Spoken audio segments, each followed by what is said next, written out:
Welcome guys, this is Dr. Jay Herrera, and today we're going to be talking about, well, I have the title down here at the bottom of the screen called Fitness Fraud, but basically this is a perfect example of what is being dealt with in the fitness industry. Now, as a clinician, I'm a doctor of physical therapy. Physical therapists are uniquely trained in body movement dysfunction diagnostics, but also what the public and what other health professions seem to forget is that we're trained in diagnosing and understanding wellness and prevention of movement pathology and dysfunction and disease. So I love the fitness industry. That was my initial love before I got into rehab sciences. And because of the internet, because of all of the challenges that are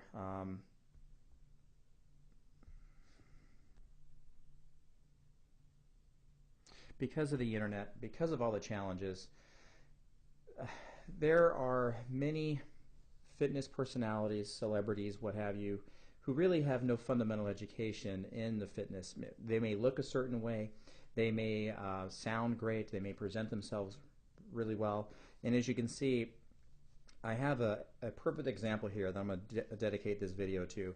And you see there's a fitness model here, and I blurred out his face, as you can see. Okay, you can blur out his face there, okay?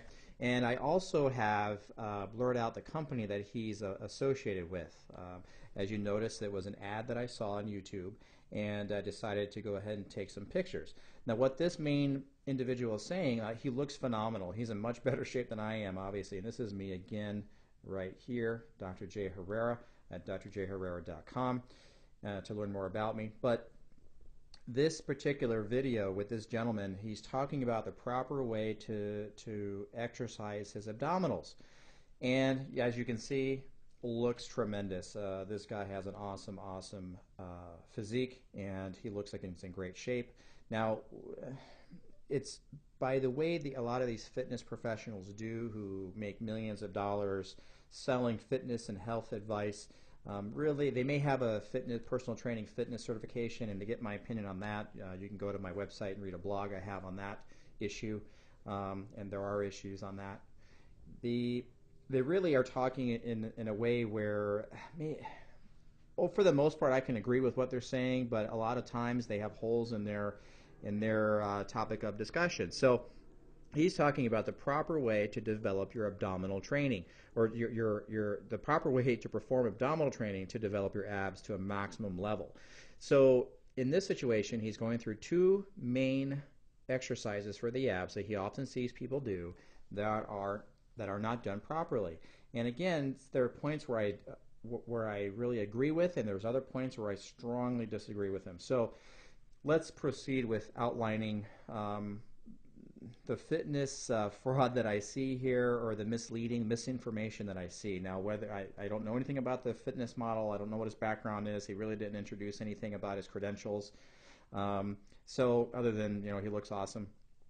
But he's setting up here for the basic crunch, and as you can see, this basic crunch is in a great alignment. I have no problem with that. He's on the floor. He looks like he's in a good starting position. Okay, so I have no problems with this alignment as you see it. He has good foot position here. I like his hip angle. I like his knee angle, and I like the angle of his upper body, as you can see here. Okay, so he's starting off with a nice flat torso there. Okay, so let's go to the next shot here. So if you see here, he has progressed going up like that, and he's talking about this being the improper way to produce a crunch. Okay, so he says it's the wrong way to produce an effective crunch, because he says you're not able to decrease or bring the two insertion points, the abdominals, the rectus abdominis, together properly. Okay, now I understand that people might recognize this guy based on his tattoos, but at least I blurred out his face and I blurred out the company that he's with. But it's not a slander thing. I just happen to disagree with his points. Okay, so this is the way that I perform my crunches for the most part, and this is the way that I would advise my patient and clients who have no particular issues with their low backs to produce a effective crunch to stimulate the abdominal muscle. Now, I learned in my muscle science courses, muscle physiology courses, that to isolate the abdominal the rectus abdominis, one end or the other, lower abs, upper abs, or even the middle abs, is extremely, extremely, extremely difficult to do.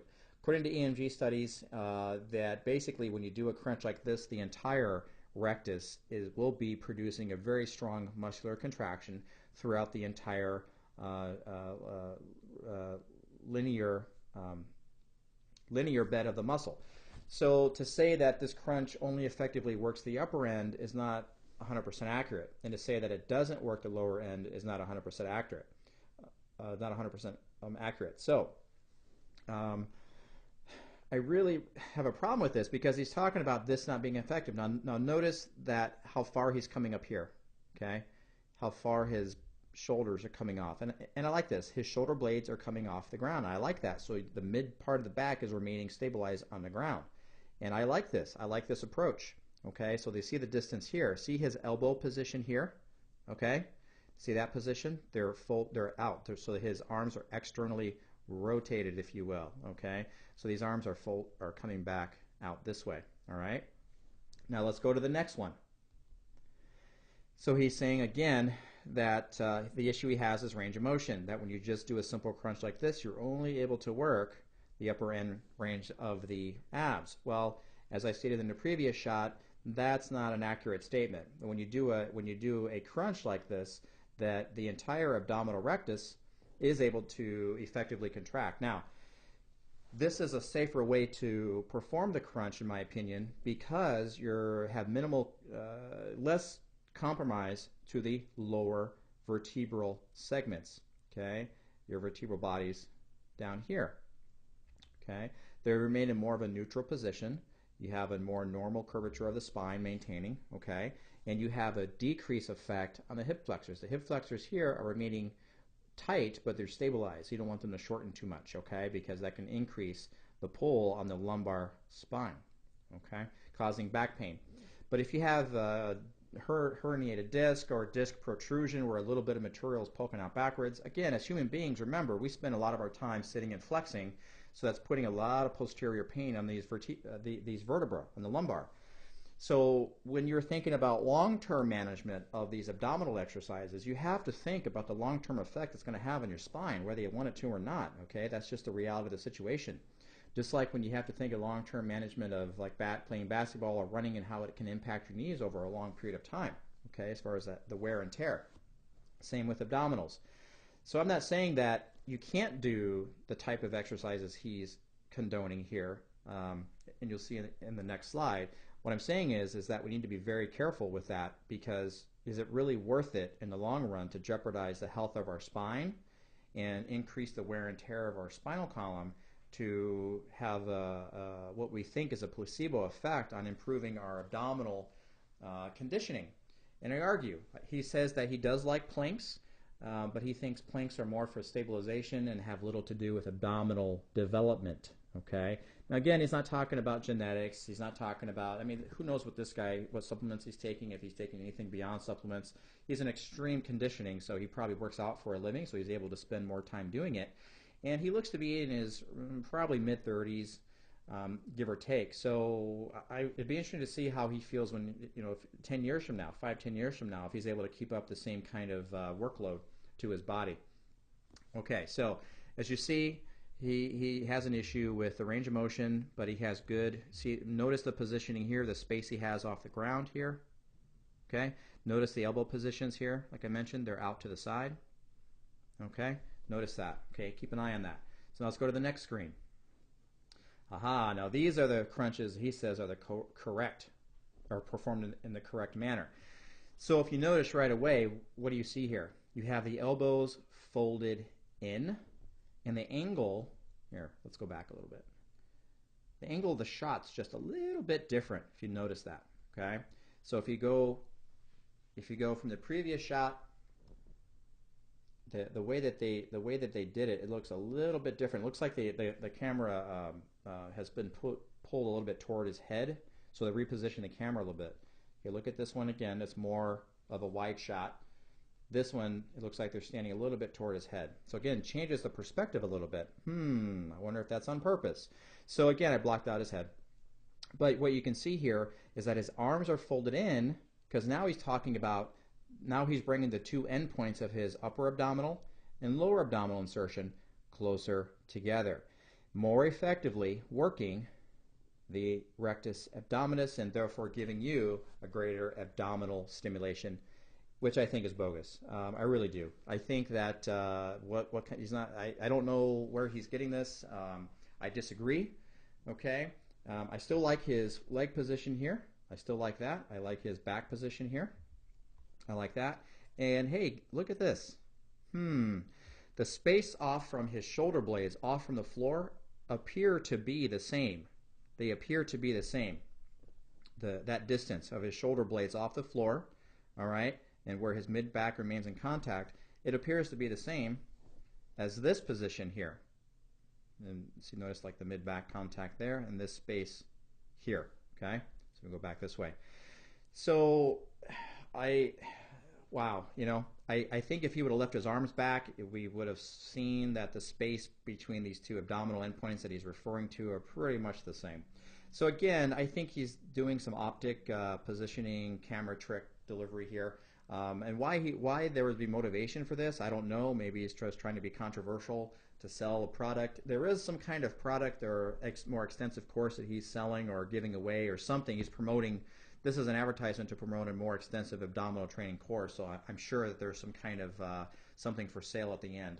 So keep that in mind. But again, if you look at the space here between the floor and his shoulder blades, look at the arm position, okay, and then look at the abdominal spacing. Everything's pretty much the same except for the arms. The arms are positioned differently, giving the illusion that he's bringing his upper body closer to his knees. Now, if he were truly, let's just give him the benefit of the doubt and saying that he is bringing his upper body closer to his knees, all right, as you notice that his feet are still flat, okay?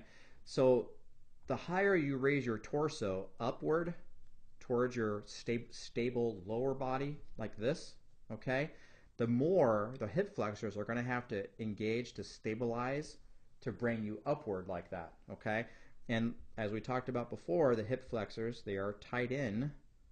Okay, these dominant hip flexors are tied into the lower lumbar segments. All right, the low back spine, and you don't want those guys pulling aggressively. We spend a lot of time in sitting and walking, sitting, and then you have walking, and then everything we do is forward bending. So these muscles, these hip flexors, are very, very much active throughout the day, and most of them are tight. And most people, even if you're not symptomatic yet, don't have low back pain or hip pain, most of the time these muscles are going to be tight on you, making you more susceptible to injury or pain to develop down the road. So we have to be extremely careful not to excessively activate these muscles of the hip flexors, because if you're doing abdominal training once a week, twice a week, 3 times a week, these guys often do abdominal training. Sometimes they say daily or every other day. Well, if you're hitting hip flexors at least once in those one exercise of hip flexor stimulation or stabilization within your abdominal routine, I mean, how often are you really hitting those abdominal stabilizers of the hip flexors? That's pretty frequent, and that's going to potentially cause wear and tear and have problems arise. Again, it's good to think about the short-term gain and having awesome abs and improving strength, but think long-term and how it's going to affect the wear and tear on your back and on your hips, okay? So let's move on to the next one. Okay, here's another image that they had of the proper way to do the crunch. Again, bringing both rectus abdominis insertion points closer together for a more effective crunch. Well, again, if you look, the space of his upper body, okay, coming off, his mid-back is still maintaining a relatively close contact. That doesn't change. So the height of his shoulder blades coming off the floor appears to be the same as the initial crunch that he did that he said was wrong, okay? And again, if you notice, the arm position, the elbows, and now closer together still. So again, it gives an illusion that there's decreased space between his knees and his upper body, when in fact his elbows are just reaching closer to the knees. So it's an illusion. It's an optical illusion, okay? Let's move on to the next one. All right, so this is the next exercise, okay, that he's talking about, the hanging leg raise. And I have to admit that this is a very difficult exercise for me to do and to do it properly, okay? So he says that this is a basic starting point. I was with him in the early description of this exercise. I was going along with what he was saying. But he says too many people will start with their legs hanging down and then raise their thighs to parallel. And he says that that engages your hip flexors too much. I agree. I agree. Okay, I would not advise the exercise where your thighs are hanging down and then you raise them up so that your thigh is parallel, just like it shows here, to the floor. Okay, because that's going to what? It's going to engage these hip flexors way too much. Okay, and it's not worth doing that to stimulate the abdominal stabilizers or the rectus, and you're not just going to isolate the rectus. You're going to get muscles that are associated to and tie into the rectus as well, the internal oblique, external oblique, transverse abdominis. Okay, so you're going to be stimulating muscles around the core other than the rectus. Okay, so I agree with him on this one. Okay, and he's again talking about the areas, the hip flexors, and mainly the hip flexors here and the thigh muscles that are contributing. So, but he basically says this should be the starting position for the exercise that he does condone, which I agree with. I think the hanging leg raise should start in this position. So go from a hanging with your legs hanging down to, I like this position better because I think it has better alignment. You want the hips to be at 90 degrees. So if I draw that out here, 90 degrees. Starting point. This is your starting point at the hip. If you're going to be doing this exercise, start the 90 degrees hanging at the hip, okay? Back to the next one. All right, so again, you should be starting at 90 degrees. Okay? Now, this is where he kind of takes it, and he lost me here. Okay, this is where he says you should end up. Again, he's advocating that you need to bring both the lower end of the insertion of the rectus abdominis and the upper end together, okay? And he says you need to minimize the flexion of the hip or bring in your thighs closer to your chest. Well, my goodness. How much range of motion do you think is in his back to allow him to just simply bring his knees toward his chest like that? Look, there's hardly any space here at all. Okay? So what is he having to do? He's having here, I'm going to erase that, okay?